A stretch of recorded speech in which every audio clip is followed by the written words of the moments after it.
Hello, and welcome to Taking the Supply Chain Pulse. I'm Megan with St. Onge Company, and today I have the honor of introducing a man who knows more about supply chains than most of us know about our own family trees, the Chairperson and Executive Vice President of St. Onge Company, Bryan Jensen. And now, here's our host, the incomparable Fred Krantz. Today, I'm going to step out of my comfort zone, which is healthcare, and I'm going to be talking with Bryan Jensen, the Chairperson and Chief and Executive VP of the St. Onge Company.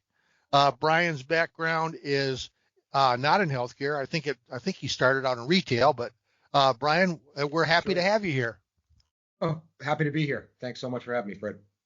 Why don't you, since you are so sparse with the words on your LinkedIn page, I couldn't find out where you went to school, what you've done in life much prior to getting to St. Onge. Why don't you tell us a little bit about yourself, your background, and how you started your career and ended up in consulting? Sure. My career path was much like most people's career paths. It's kind of what happened while you were making other plans. So I graduated high school, was going to be a chemical engineer, went to Stevens Institute for a year of chemical engineering, where you were subject to 7 engineering classes a semester and 1 humanities class, a very well-rounded education. And by the end of the second semester there, I was done. I was going to, hammer a bullet into my head manually if I continued with that program. When I told my family, my father in particular, I was changing my major to English, there was not a lot of excitement in the house. So went out and actually ended up with 3 different English degrees, one at the associate's level, one at the bachelor's level, and one at the master's level, and also sat for all my PhD credits and did everything but my dissertation at NYU. My concentrations were ironically PhD in medieval literature, Middle American literature for my master's degree, wrote my thesis on Edgar Allan Poe's satires.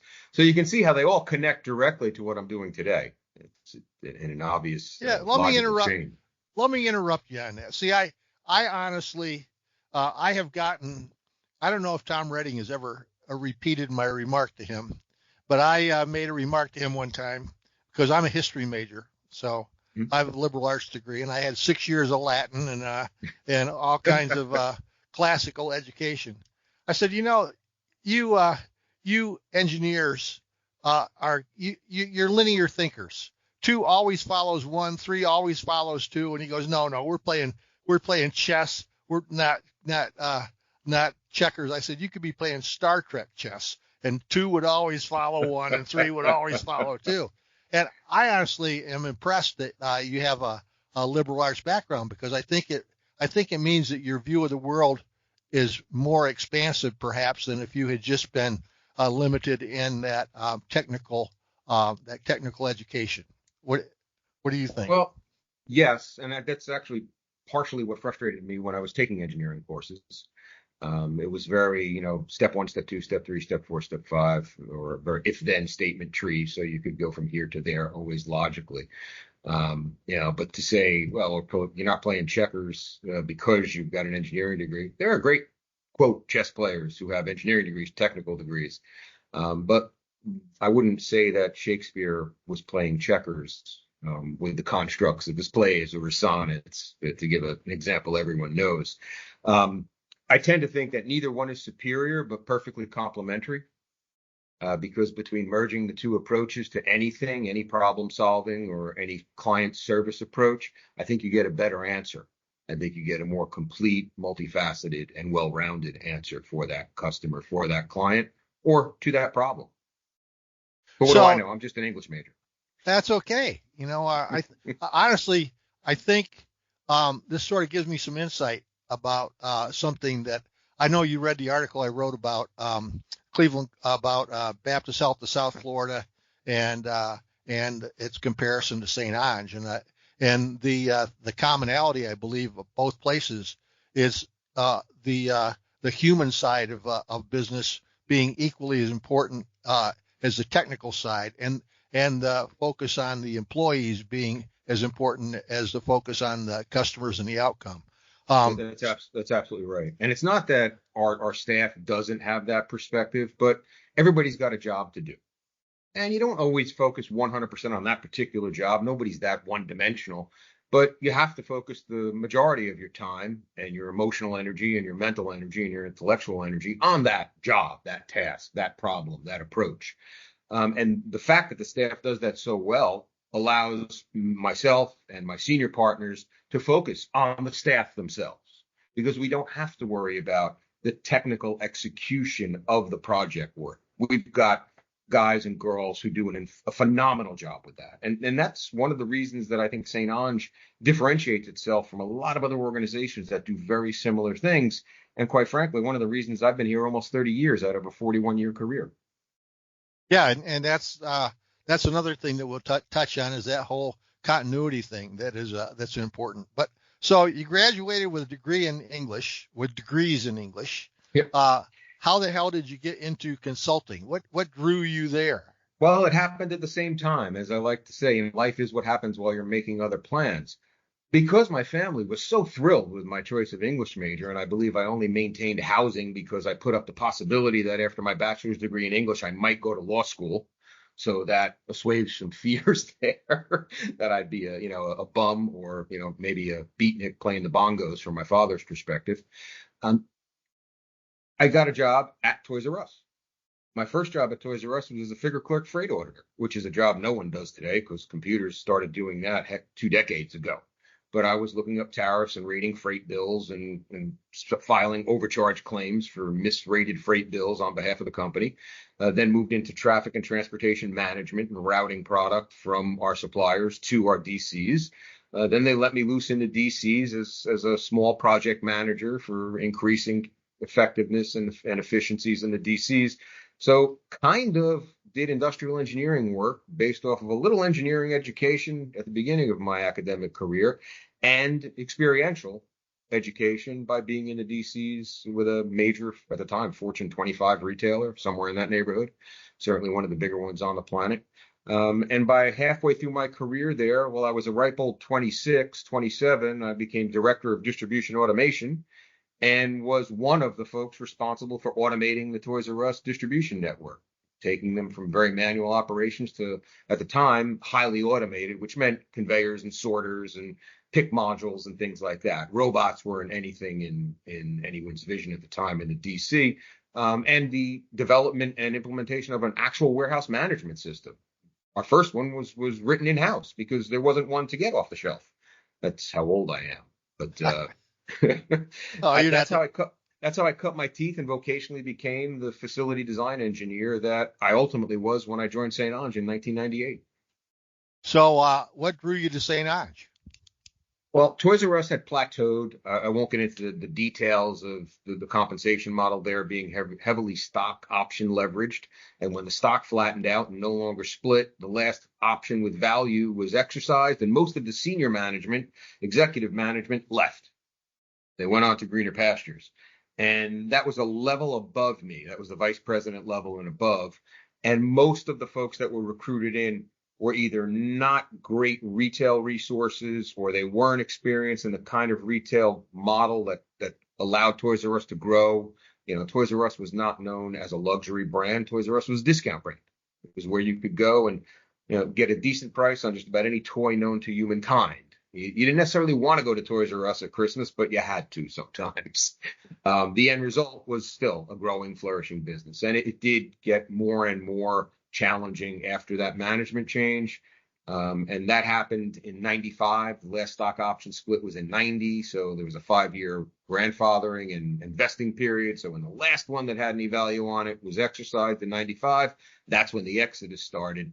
I started looking around in 96, and by 98, I had found St. Onge Company, interviewed with Paul Ivanko, the then managing partner at St. Onge, and as he went through the approach St. Onge took to solving client problems, the objective approach where anything was on the table and the right answer was what was at hand, not necessarily a supplier partner of any sort, that attracted me tremendously. I met with Paul on a Thursday. Came down over the weekend with my wife. I was living in North Jersey, near where the Toys R Us corporate headquarters was in northern New Jersey in Paramus. Toured the area with my wife to make sure she wouldn't beat me with a stick when I moved her here. She She either was perfectly comfortable moving here or was perfectly comfortable pretending she was perfectly comfortable moving here. And the rest is, as they say, history. I'd accepted the job that Monday. And that was in April of 1998. My first day at St. Onge Company was the day after Memorial Day of 1998. Wow. So what kind of projects did you start out working? The very first project I did was well outside of my domain. It was, how can the great indoors, the luxury Sears home improvement store, how can they run their back room more like a distribution center? So, this foreign retail phenomenon was my very first project. And we executed that, created a mini warehouse for them, complete with a locator system that in 1998, locator systems in the back rooms of stores weren't very common, and helped them through that process of organizing that back room.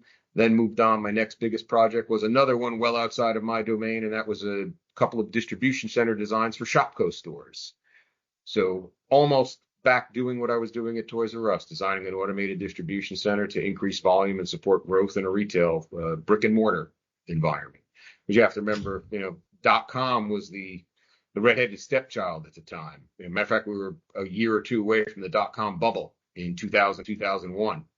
When everyone became disillusioned from a financial perspective, and the stock market suffered, and actually the whole economy suffered to a great degree. So all of the retail projects were still heavily focused on store servicing and not direct to consumer shipment or anything of that sort. So you've named 3 places that you work for that are no longer in business. Mm-hmm. Toys R Us, Shopko, and Sears. Is that because they failed to be able to adapt? I had heard something one time about, Sears was more interested in being a financing company than being a retailer, and that made sense because they had a lot of credit plans out there. But what was retail not willing to or not capable of adapting fast enough, or did the technology and the new ways of doing things just sort of surpass them? Well, the 3 companies that you mentioned, and I have much better vision to Toys R Us for my tenure there and my connection with people who were there, at the bitter end, than I do with Sears and Shopko, but I know them both. I think both Sears and Shopko, to one degree or another, failed to embrace the changing channel. We mentioned direct to consumer, the channel shift from brick and mortar to direct to consumer. Ironically, Sears was known for its catalog shipping capability, which was as close to direct to consumer as you really had. The order was received differently, but I mean, everybody talks about how BOPUS is this new, buy online, pick up in store. Sears was doing BOPUS with the catalog when I was 7 years old. I can still remember my mom dragging me to the Sears store to pick up her catalog order at the back of the store near where the shipping docks were, because that's where they had their pickup counter. So they had the infrastructure to a better degree than many retailers, and yet they didn't embrace it. In fact, they closed their last catalog store in the late 90s, early aughts, about the time .com was starting to take off. Similarly, look at how Walmart embraced direct-to-consumer versus how Shopko did it. And many of the listeners may not be familiar with Shopko. It had a heavy Midwest presence, not much on the East Coast, and some in the Pac Northwest, but not much on the Southern West Coast. But Shopko was essentially a discount mass merchant retailer, akin in many ways to Walmart, kind of in a niche. I would put them between Walmart and Target in terms of look and feel to the stores. I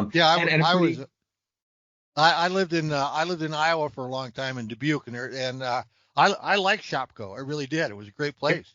Yep, it had a great store vibe for a mass merchant retailer. Very friendly service. They had a pretty good mantra for that as well. But I think both Sears and Shopko misaimed. They didn't aim correctly when they were looking at channel shift, and there are other financing issues with them. Toys R Us was a whole other phenomenon. Private equity came in and took the company private, if folks remember, in large part because people who were heavily leveraged in stock ownership at Toys R Us, and the stock wasn't growing and the business wasn't growing. There's only so many children you have, only so many toys you can sell unless you really diverge into a new product line. If they wanted a big cash out, that was the way to do it. And private equity was comfortable coming in and buying it because many of Toys R Us's stores were owned by the company. They weren't leased properties. So there was a huge real estate base that allowed for a fiscal safety valve.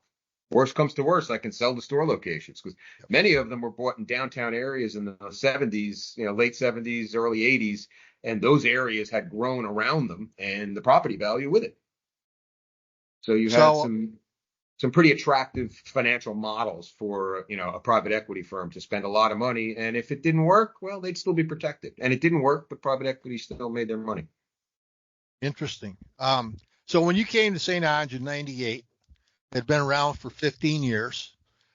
It was not nascent, but it was sort of maybe a preteen or a teenager.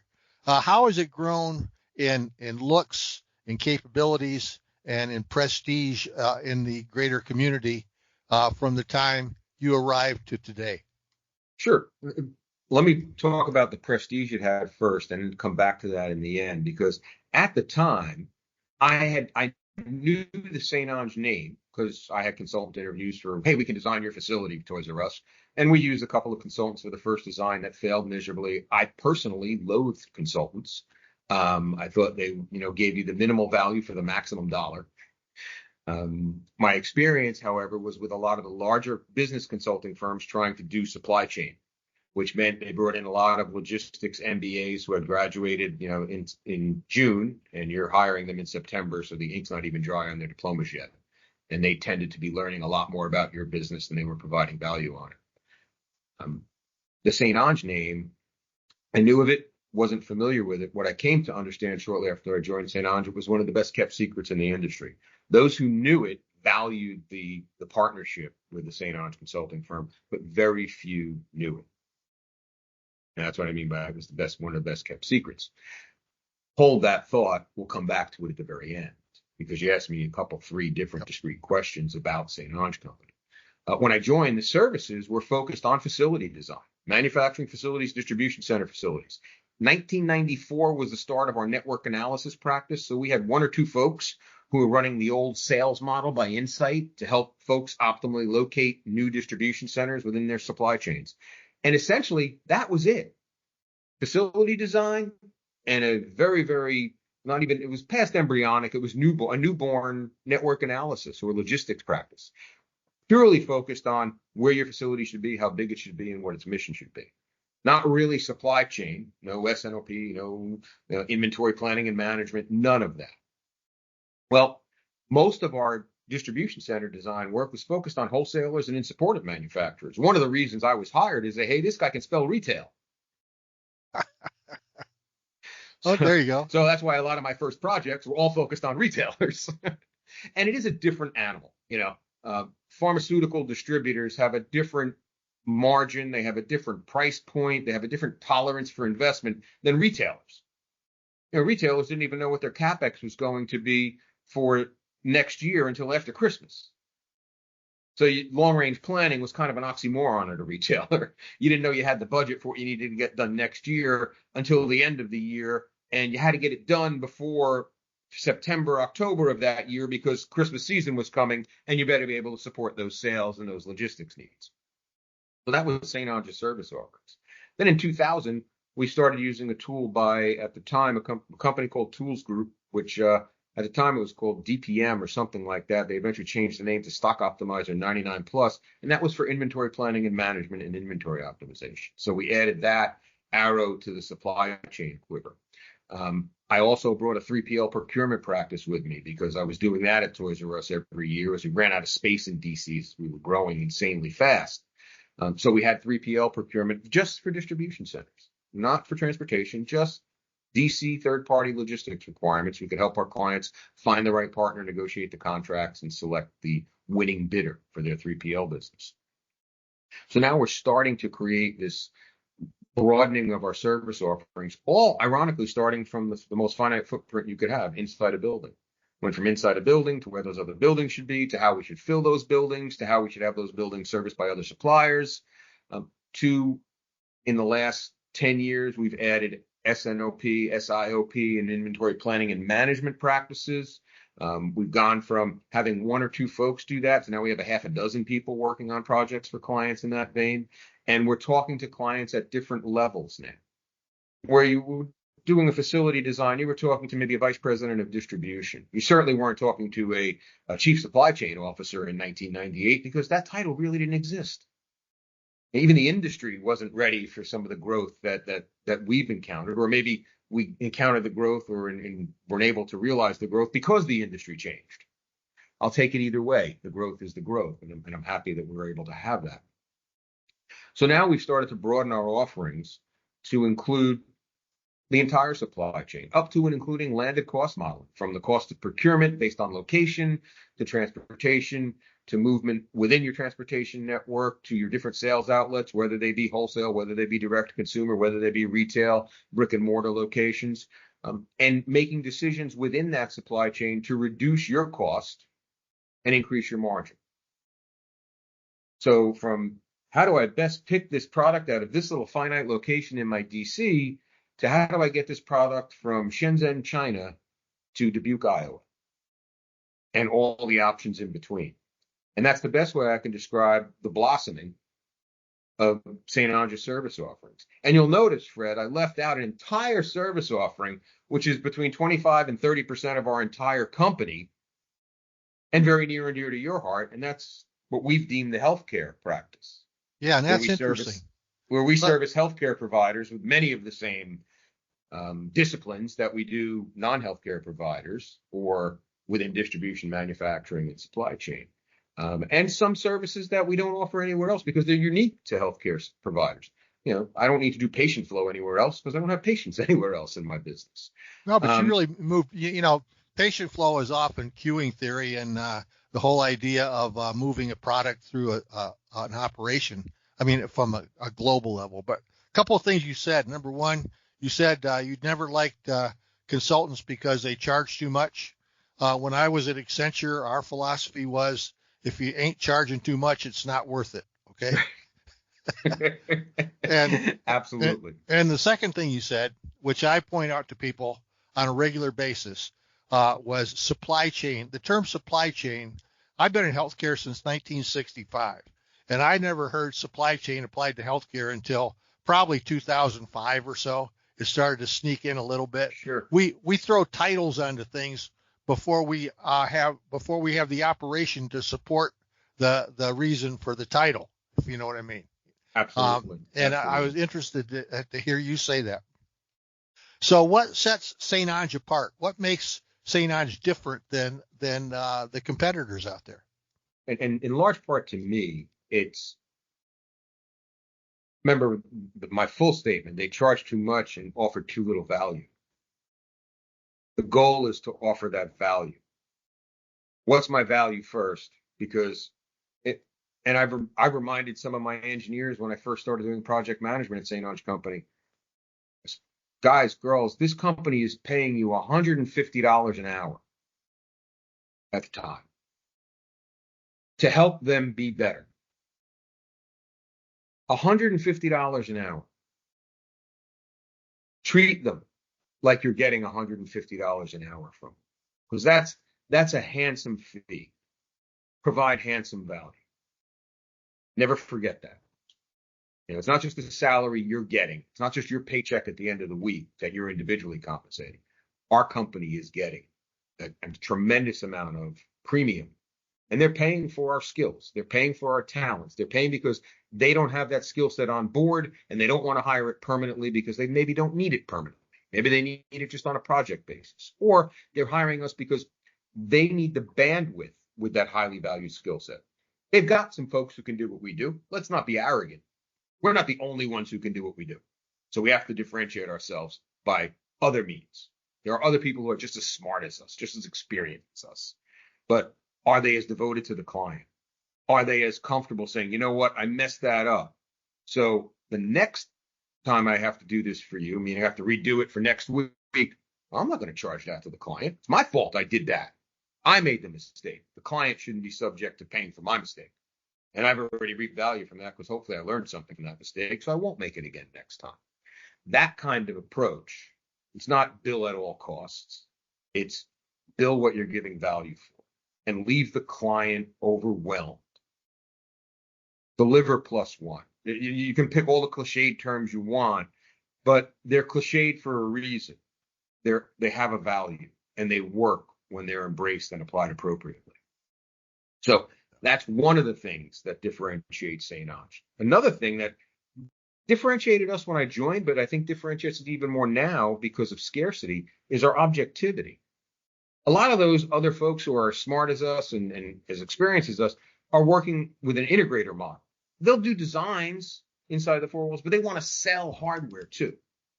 They want to sell you the nuts and bolts on the back end, or they want to sell you the WMS system or the transportation management system too, because they make more money there. And there's nothing wrong with that model, but it necessarily narrows your objectivity. It limits the field of view you have to bring to the client. Our biggest value is we should be able to look at all the possibilities for a client and help them identify the best one.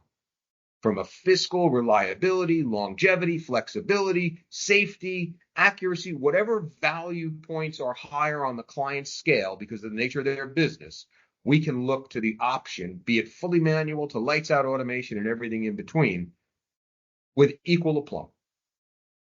100% objective, because we have no axe to grind on what the solution is.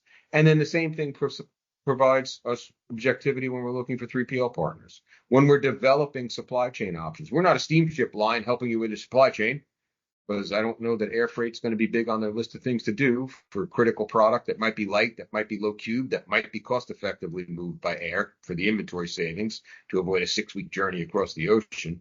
But wouldn't you want every option on the table for any supply chain solution? And that's one of the advantages we bring. So there's the expertise level, the experiential level. If you look at the experiential level and the tenure of our staff, it's above average. And it's not just tenure in industry. We're pretty good at retaining folks. There were years where, on average, we hit around a 10% turn rate per year. There were years where it was 3 to 5%, which for a consulting firm is phenomenal.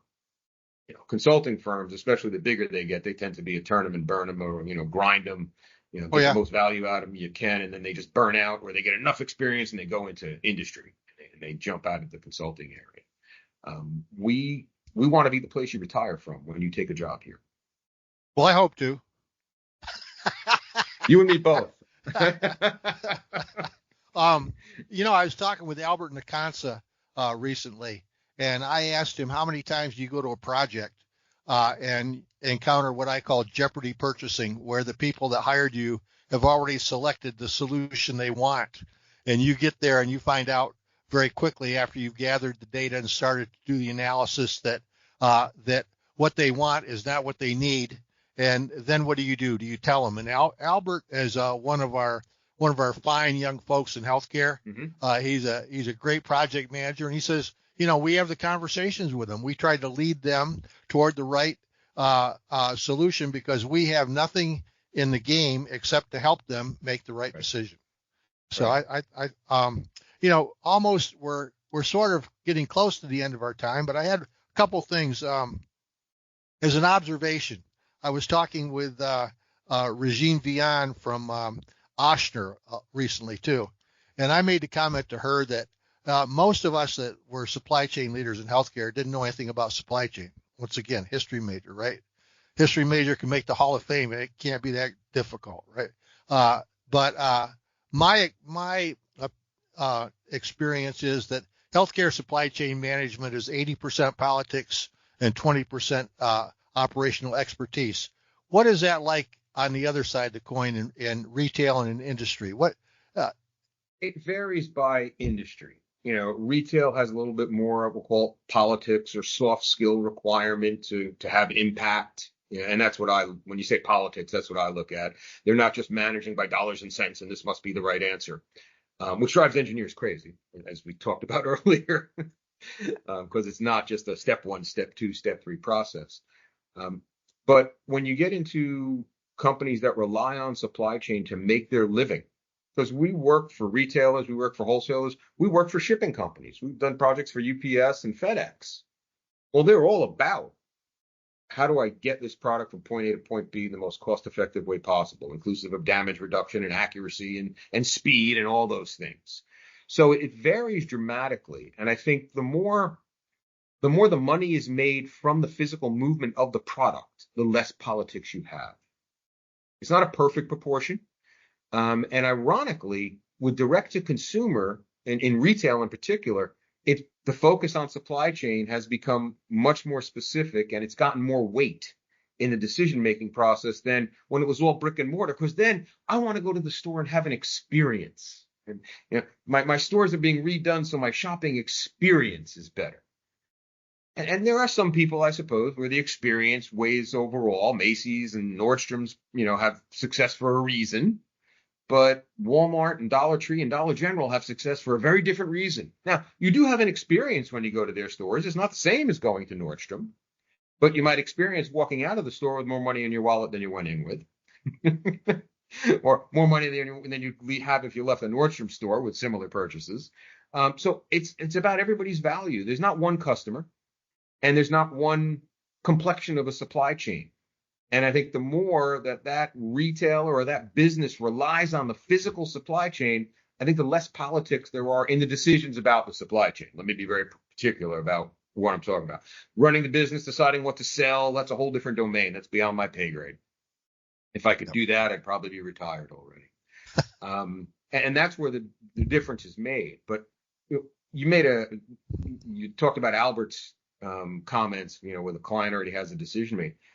Back, I think it was for St. Onge's 25th or 30th anniversary, I think it was, Penn Live did a very brief phone interview with me for an article to cover our 30th anniversary salutation in their publication. And they said, what's the hardest part of your job? I said, the hardest part of my job is actually the best part of my job at the time. It's telling a client when they might be making a mistake. If that pre-selection, sometimes the pre-selection is exactly the right answer. I mean, my career success is a testimony to the fact that even a broken clock is right twice a day. So as long as you know when to point to yourself, that those are the 2 times in 24 hours you got it right. Same thing happens with client pre-selection or client predeterminations or notions of what the best answer is. I often tell my clients, I'm not here to ask you to look at your watch and then charge you to tell you what time it is. I'm here to help you understand what your best solutions are, what your options are, and to guide you to an educated decision. And if you're making a decision that has pitfalls, it's my job to point them out, even if they don't want to hear it. Because it's always easy to tell somebody what they want to hear. It is difficult to tell somebody what they need to hear sometimes. And that's, I think, one of the bigger value propositions of St. Onge. And the last biggest value proposition of St. Onge is it's our people. It's everyone who works, the Alberts who work for our clients. It's you who communicates to our client base and who communicates about what we do through channels like this. And the reason that's so important is that is our product. More specifically, what's between their ears and what's in their hearts for our clients, that's the St. Onge product. And that's one of the reasons why I'm very grateful that we have that engineering staff who can do all the technical stuff, do the things to provide deliverables to our clients so that myself and my management partners, we can focus on doing the right things for those people and making the environment that they're doing it in as comfortable and as rewarding as humanly possible. Can't do everything because we have to keep the business solvent so that it's still there so they can have an environment within which to do these things. But we can do a lot more than the average business, we think, does for their personnel, for their people, for their best asset. In our case, it's a one-to-one. We don't have a bright, shiny thing. We don't have inventory. We have our people. And that's what we offer our clients. And to me, that's what St. Onge shouts is, the excellence of its people, but also is someone working here. I mean, I told somebody the other day, I said, who else would hire a 79-year-old guy and think that he brought any value to the place and treat him the way I've been treated by St. Onge? I can't think of too many, but that's the way everybody is treated here. And I look at the young folks and I'm in awe of what they know and how they get into what they do. And my only regret for them is that many of them only got one data point of experience so far, and they don't know that the rest of the world ain't like St. Onge. And that's a telling insight. I say, we've got what I call grown-up St. Onge babies, and they've only been here, and there's nothing wrong with that. But I value what we have here so much more because I was someplace else before that. Yep. You have a point of comparison. You go, wow. And some of the decisions I make, I don't want to do what I was subject to there. Yep. I want to right what I saw as the wrong there, or I want to improve what was good there and could be made better. And while we're not perfect, I think we've come much further down that path than many other industries, than many other companies in any industry. Yeah, I can attest to that. And Bryan, thanks so much for being on the podcast. It's been great talking to you. I know we rehearsed this conversation in great detail, so. Yeah, we'll get an English major and a history major together. And you said we're coming up on time. I'm like, gee, I thought we were only half done. So no, we're good. We're good. And I really appreciate it. Thanks so much. I think this may be the first time we've ever had a conversation. So this has really been enlightening to me. And I appreciate your taking time out of your day to talk with us. Anytime, Fred, anytime. Thank you for inviting me in. Yep. As always, thanks for tuning in. And don't forget to subscribe and connect with us online where you can find all of our episodes. If you have a topic you'd like to discuss or would like to be a guest on the show, you can reach out to Fred directly at fcrans@stonge.com. See you next time.